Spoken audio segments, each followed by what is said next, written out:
Henry Molaison is not a well man. A childhood fall has damaged his brain irreparably. Gotcha. Well, what is it? Let's do something.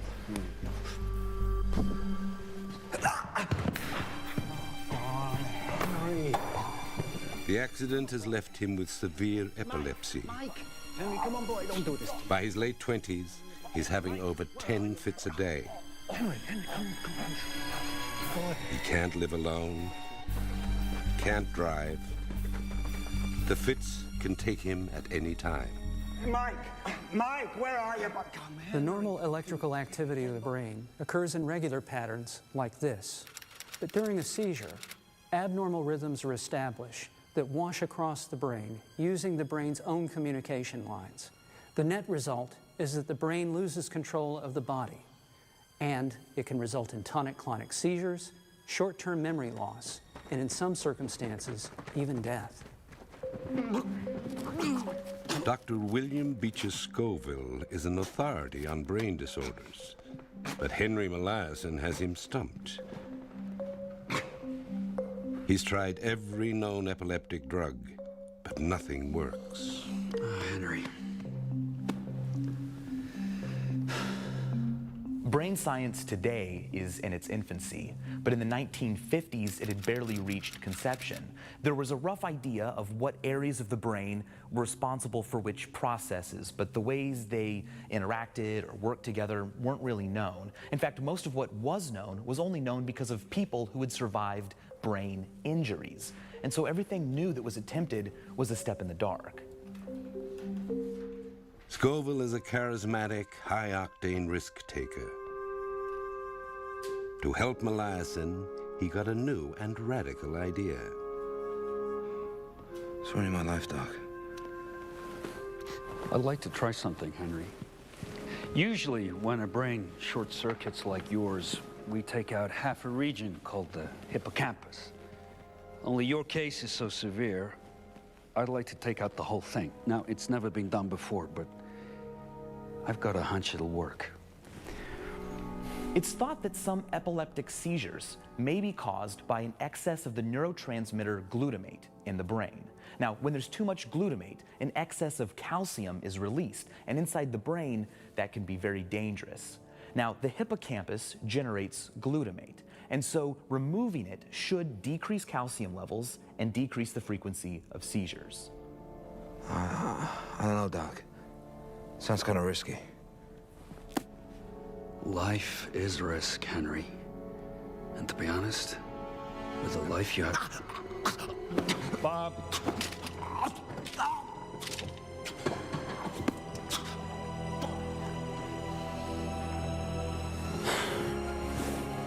What have you got to lose? Scoville was willing to perform this surgery because his patient was in desperate need. He had very uncontrolled epilepsy. He had very little quality of life. Still, he was playing a little bit fast and loose because he didn't know what the outcome would be. Despite his uncertainty, Henry agrees to the surgery. Cauterize. Dr. Scoville burns out Henry's entire hippocampus. Time will tell if he is being bold or reckless. In all new surgical procedures, there's an element of risk, but there's also a first time when it must be tried in a human patient. These days, we would review procedures like this through institutional review boards. But in Scoville's time, much more was left to the discretion of the surgeon.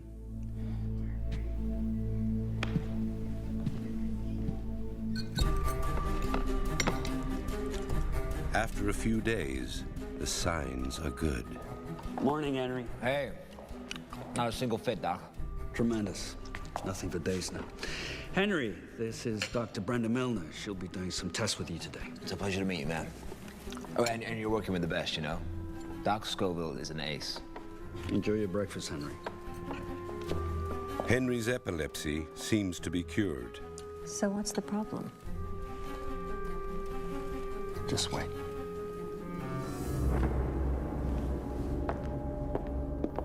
Dr. Scoville didn't know what the hippocampus really did. I mean, no one did.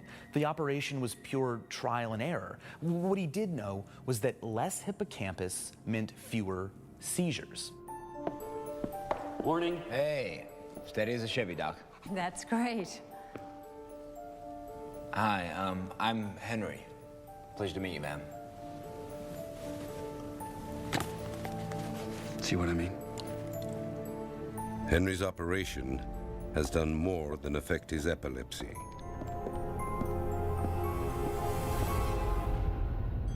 Henry's memories up to the operation are largely undamaged. We went to Florida. Mom and Dad took turns driving. I had my head out the window listening to the engine the whole way down. Good. Now, what do you remember about yesterday?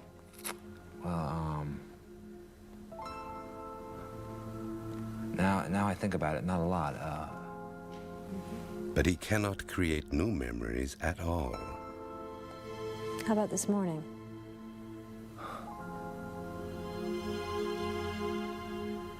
You know, I don't remember it. Henry? Can you tell me what you just had for lunch?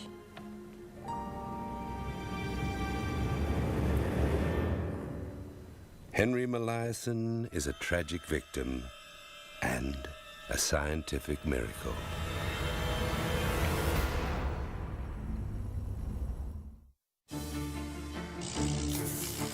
Something has gone wrong with Henry Molaison's brain during radical surgery to treat his epilepsy. Henry, this is Dr. Brenda Milner. It's a pleasure to meet you, ma'am. It's a pleasure to meet you, ma'am. It's a pleasure to meet you, ma'am. It's a pleasure to meet you, ma'am. Henry's memory is broken. But his condition could provide unique insights into the workings of the human brain. We can experiment on the brains of mice all we want, but a mouse cannot tell us what it's thinking or feeling. So the uncomfortable truth is that Henry was a godsend to brain researchers. By looking at what he could or could not do, they could figure out how memory works. Okay, Henry. I'd like you to remember the number 273. Can you do that? Got it, yeah, 273. Right. I'll be back in 15 minutes. Don't forget, 273. Uh-huh. The doctors are fascinated by what he can and can't recall. And the number is? 273. Right. How did you remember it? I just kept thinking about it. That's wonderful. I'm sorry, have we met? I'm Henry Molaison. So what can we say? Quarter an hour? Henry's condition transforms our understanding of memory. Our immediate moment-to-moment impressions of the world are recorded in short-term memory. 1 hour it goes down to 90%. But short-term memories are fleeting. To remain in the brain, they must be transferred into long-term memory, filed away for future recall. We know, thanks to Henry now, that the hippocampus is crucial in the creation of new long-term memories. It takes memories of what's happening now and makes them into things that we can recall about last week, about last year. They're not stored in the hippocampus, but the hippocampus is very important in creating them. Henry becomes the most famous patient in neuroscience, a man imprisoned in the present. So tell me what you remember about your last fit. But for Dr. Scoville, life moves on. He too must learn to forget. Scoville's surgical procedure made him world famous, but we know from some of his colleagues that he felt guilty about the destruction that he had created. There is a cost to going first. It's a cost that someone has to bear. Some people will work with Henry for over 40 years. Good morning, I'm Dr. Milner. Morning, ma'am. Every morning, they will have to introduce themselves to him. for the first time. Wow, this looks real interesting. I'm Henry, by the way. Delighted to meet you. Where's Doc Scoville? Well, I'd like to work with you today, if that's okay, Henry. I'm going to ask you to take a pencil, and I just want you to draw around the star as best as you can, okay? Right. And I'm going to take some notes, all right? Tracing a line while watching your hand in a mirror is totally counterintuitive. Nobody can come to that task and get it right away. What it takes is practice. Hi, I'm Dr. Milner. Morning, ma'am. You want to take a seat over here? Henry has no idea he's tried this before. Hello, I'm Henry Molaison. Hi. Well, now, what have you got here? His defective memory prevents him from remembering his many previous attempts. Yet each time, Henry's skill improves. It's as though his body remembers what his mind cannot. Well, that was kind of easy. Henry reveals that our understanding of memory is hopelessly simplistic. There is not just one type of memory. There are at least two: procedural and declarative. Declarative memories are the things that you remember remembering, the places you've been, things you've said to people, things they've said to you. We went to Florida. But procedural memory allows us to accomplish tasks, physical ones like driving a car or riding a bike.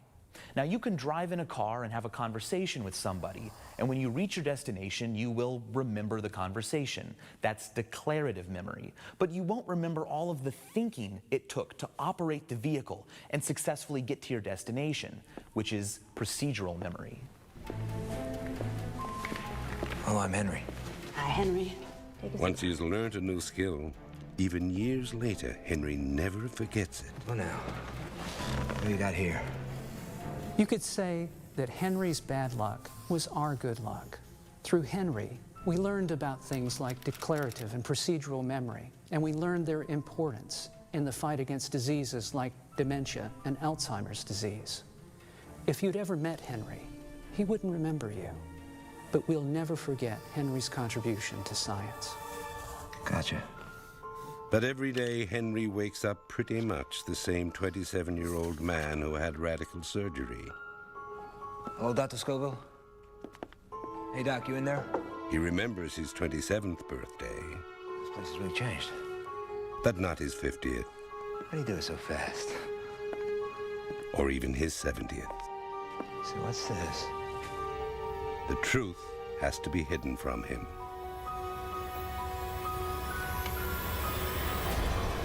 His 27 years of memories are trapped in an old man's body. Dr. Scoville! Hey, Doc! Henry, you shouldn't be in here. Wait. No, come on. Don't worry. Come on, Henry. Come on. Come on. Now listen, Henry, don't worry. I promise. Tomorrow it'll all be fine. Okay? Come on.